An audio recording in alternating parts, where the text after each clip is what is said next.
ఎట్లా బ్రతికేవాడిరా నువ్వు? మా ఇంట్లో పిల్లతో పాటు రెస్పెక్ట్ కూడా దొరికిద్ది అనుకున్నా. అల్లుడు గారు కాఫీ. చెప్పాను కదరా మర్చేసుకుని పుట్టానని. అల్లుడు కాఫీ తీసుకో.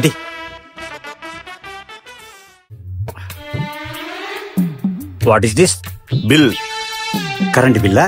లేదు, కాఫీ బిల్. ఏంటి అల్లుడి కాఫీ బిల్లా? ఓ స్పీడ్ అయిపోమాక, ఇంకా నువ్వు నా అల్లుడని ఫిక్స్ అవలా.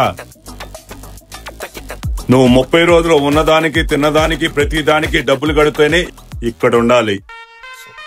ఇలాంటి రూల్స్ అన్ని ఉన్నాయని ముందు చెప్పలేదుగా. మా అమ్మాయిని లవ్ చేస్తున్నట్టు నువ్వు ముందు నాకు చెప్పలేదుగా.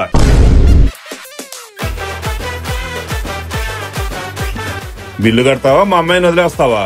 ఏంటి 20 రూపాయలకి మీ అమ్మాయిని వదిలేస్తాను అనుకున్నావా?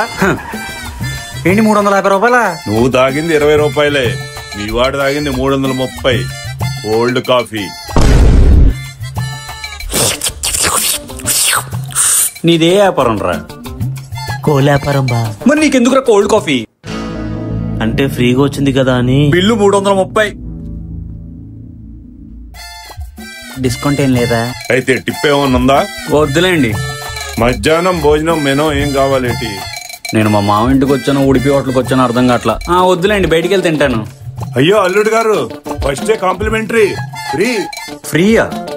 అల్లుడు మనకి 350 బిల్లేశారు, మనం 3000 దాకా బిల్లేద్దాం. ఒప్పుకోన్న మాట విని. సరే, మెనూ గట్టిగా రెడీ అయ్యండి, వస్తున్నా. దొరికేవరా రామ్గా? ఇప్పుడు చూపిస్తా రామ్ గడి దెబ్బ ఎలా ఉండిద్దాం మా మామగారికి.